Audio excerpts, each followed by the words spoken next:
That's when it hit me that yes, this is Nigeria. I recently returned to Nigeria after being away for 10 whole years. If you're curious about this great country of Nigeria, what happened during my trip, or maybe you have been away for a long time and you wonder what's going on in the motherland, then this video is for you. Stay with me to find out more about my epic journey. Hello everyone, my name is Diekola. I am a Canadian immigrant who has lived in Canada for over 20 years. Welcome back to this side of life. And if you're new here, welcome and thank you all for joining me today. On this channel, I share videos about life in Canada, as well as practical tips and life experiences to help us live our best lives as we grow older. Today's video is all about my experience, my observations, and my thoughts from my epic return to Nigeria. So yeah, I had been planning this for a while. It has been a long time coming. And the first thing I would like to say is that arriving home is sweet. You know, like they say, home sweet home. And so there was a lot of excitement, anxiety, anticipation. It reached a climax when we actually packed our stuff, made sure, our luggage is all good to go, went to the airport and got on the plane to go to Nigeria. It is a long journey for those who may not know. Most of the time, if you're going to Nigeria from Canada, you do have to go from Canada to another country before you go to Nigeria. Most of the time, it's always a European country. In our case, we went through the US and then to Amsterdam and then to Lagos, Nigeria. So getting to the airport, there was the feeling of joy, relief, gladness that we finally made it. We finally made it to Lagos. And so we went through the airport. It was nice to see that people were all lined up and it was orderly. And because our passports had expired, which is a story for another day, we had gone with the option of a visa on arrival. So as we got into the lounge in the terminal, we were directed to this visa on arrival lounge, which apparently was just opened a few months before that. And it was all air conditioned and all looking really new and good. And we got our biometrics taken and they actually worked on the processing right there in the airport and stamped the visa on our passports at the airport, which was very impressive. So my first impression after 10 years was, yeah, this is good. So, and then we went and got our luggage and got out of the airport. And that's when it hit you. That's when it hit me that yes, this is Nigeria. Number one, the heat is so hot. The heat just hits you in the face. And even though it was at night, it was still very hot, like maybe 28 degrees or 29 degrees. So it was hot. And like I like to describe it, it was like vibrant chaos. Like there were people everywhere. Everybody's trying to get your attention. Do you want this? Do you want that? People are standing around. You don't even know what they are doing. Just people and just activity going on. And that's part of what we enjoy in Nigeria. The activity, the hustle, the bustle. There's just something going on. And I noticed that there was a new terminal building. For some reason, I think the big planes still cannot use the terminal. But I saw the terminal and it was looking really nice. So that was our arrival in Lagos. Then, of course, Nigeria is all about the people. I was very excited, so happy to see my family members. There's no dull moment. There's the familiar, crazy traffic in Lagos. And anywhere there's a space, there's a car, right? Yeah, it was familiar territory. But gas prices had gone up because the subsidies had been removed. I think they were removed this year. Apparently because of that, there were not as many vehicles on the road. And so the typical Lagos traffic was actually not there. Throughout our stay in Lagos, I couldn't really say that we were in terrible traffic because there were less people on the road. So that was good. Even in the midst of the poverty, you can see the fun and excitement of everyday living just on the streets, in the faces of the people. There's never a dull moment in Nigeria, especially in Lagos. And I tell you, it was great to get to be part of it again. Now tell me, do you enjoy the vibrant chaos in Nigeria? Do you miss it? If you live abroad, do you miss that chaos? Do you miss the hustle, the bustle, and just the activity level that you see on the streets in Lagos and generally in Nigeria? Let me know in the comment section below. Let me know whether you are the hustling and bustling person, or do you prefer your quiet abroad life? Now, talking about being part of it, one other thing that I noticed was that despite the issues that people face, like power supply not being regular, infrastructure issues, and things like that, there's actually a digital transformation of sorts happening in Nigeria. There's a big push towards having a cashless society. Like I said, we did our visa on arrival in the airport and they captured our biometrics there. And then there's the bank verification number that's now a big thing. You cannot open a bank account without your BVN in Nigeria. And now there's also the national identity number, the NIN, without which you cannot do much in Nigeria. We actually did not have our NIN before we got there, and it cost us many trips back and forth trying to get it, because if you want to get a phone, you want a SIM card, you have to have an NIN. When you go to get your NIN, the agent that's going to process it for you is going to get your biometrics again, a picture of your eyes and your fingerprints.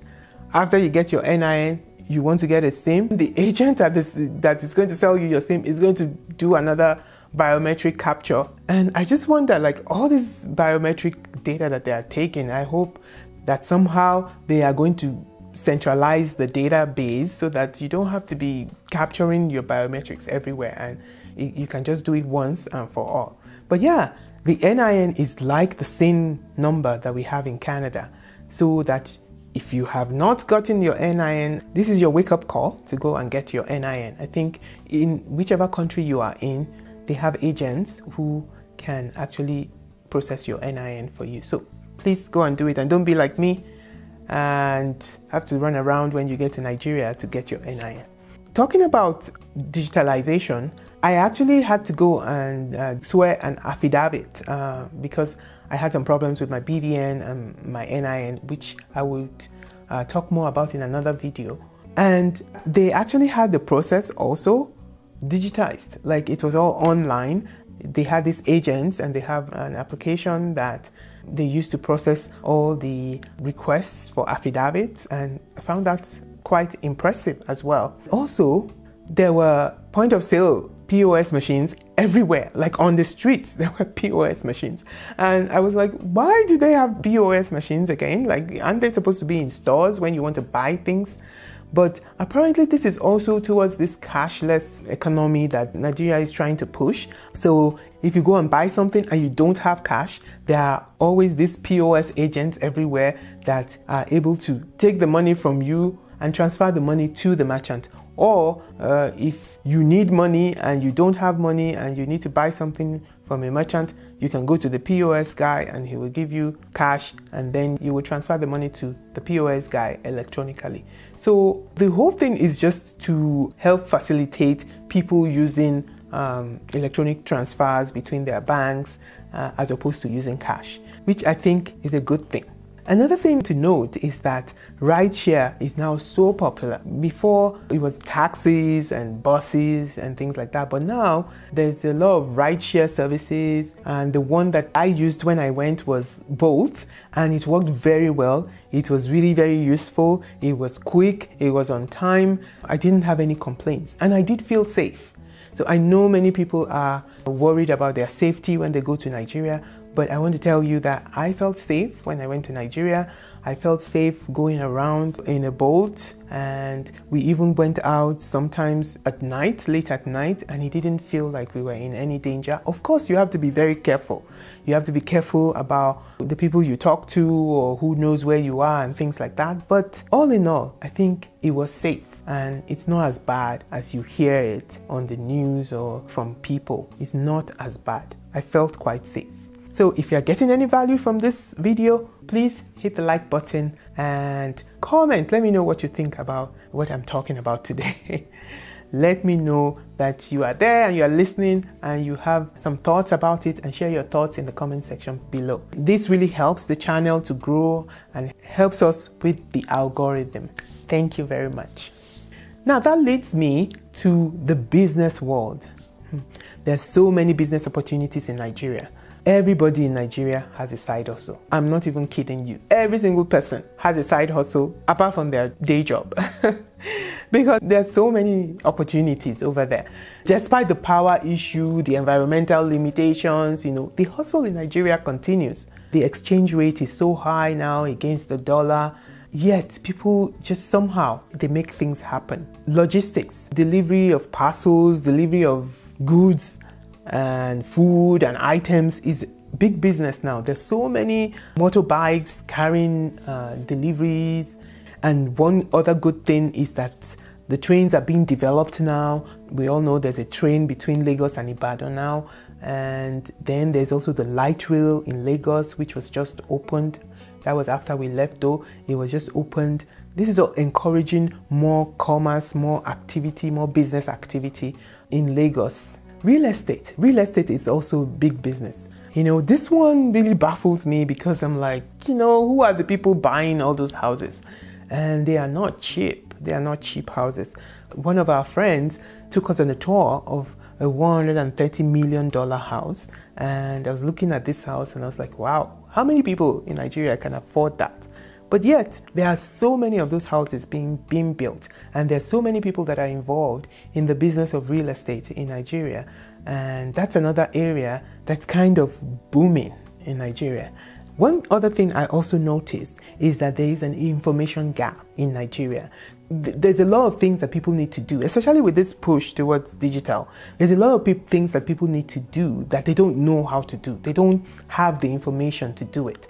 And so I feel like if you are able to be an agent to help them to get that information, to help them to do that thing that they want to do, then you can make a business out of it. Because yes, there's a big push to digitize everything, but then the knowledge is not there. Like the people are not really as knowledgeable as they need to be able to make use of all those services and all those new things that are coming up. So there is an opportunity for agency. There is an opportunity to help people to facilitate certain processes like getting your NIN, getting your BVN, opening a bank account. We are actually in the bank and there were all these people that wanted to open an account because of all this push towards online banking, and they did not know how to fill the form. So we actually helped some people to fill their forms. So I was like, oh, wow, somebody can make a business out of this. Just fill people's forms for them and charge them a small fee and you are in business. Such businesses that can bridge the information gap are going to thrive in Nigeria.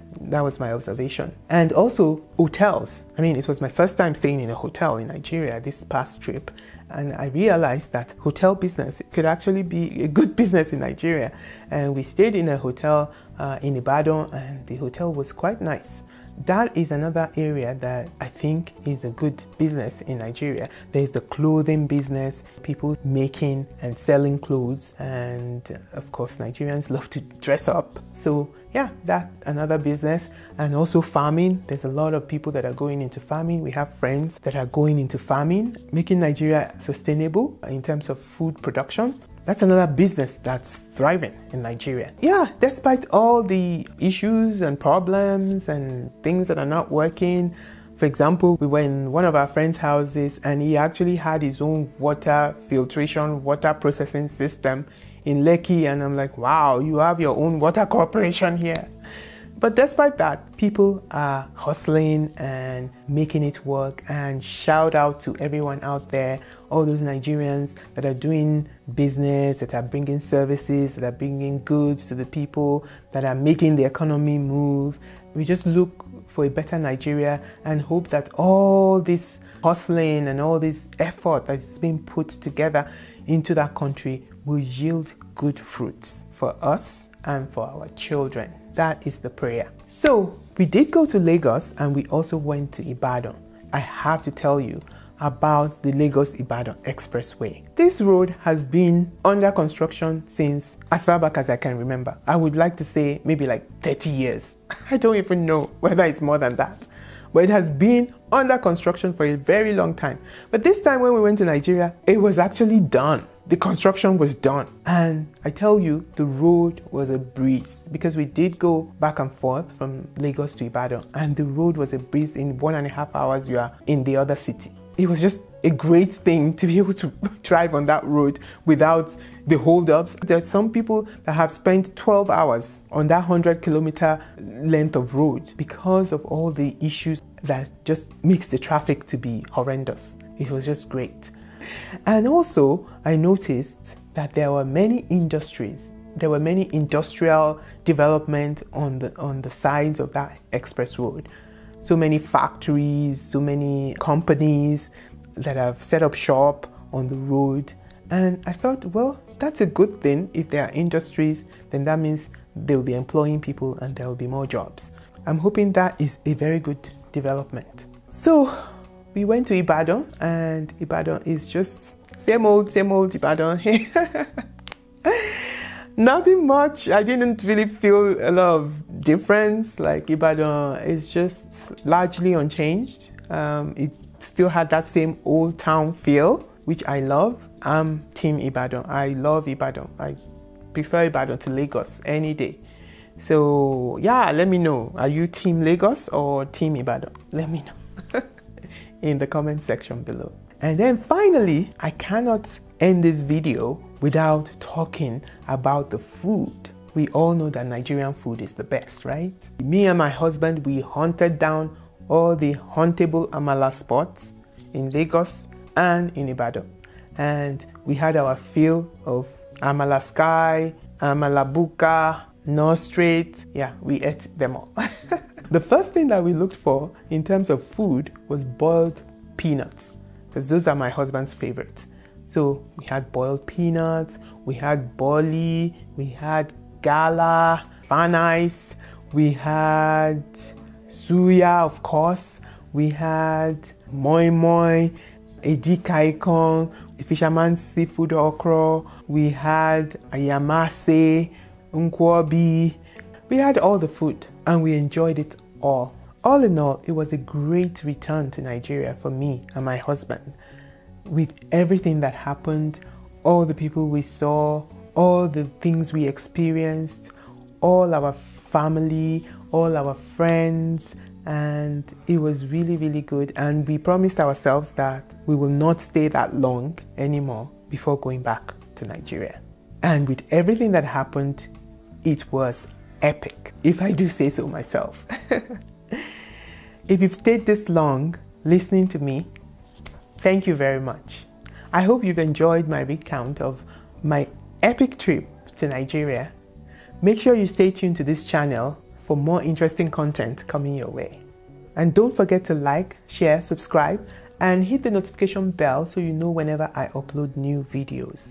I would also love to know what you think about everything that you've heard in this video. So please comment down below. I'm looking out for your comments. Comment down below, let me know what you think about everything that we've talked about today. Until I come your way again, until the next video, you go out and make it the best days of your life. Bye.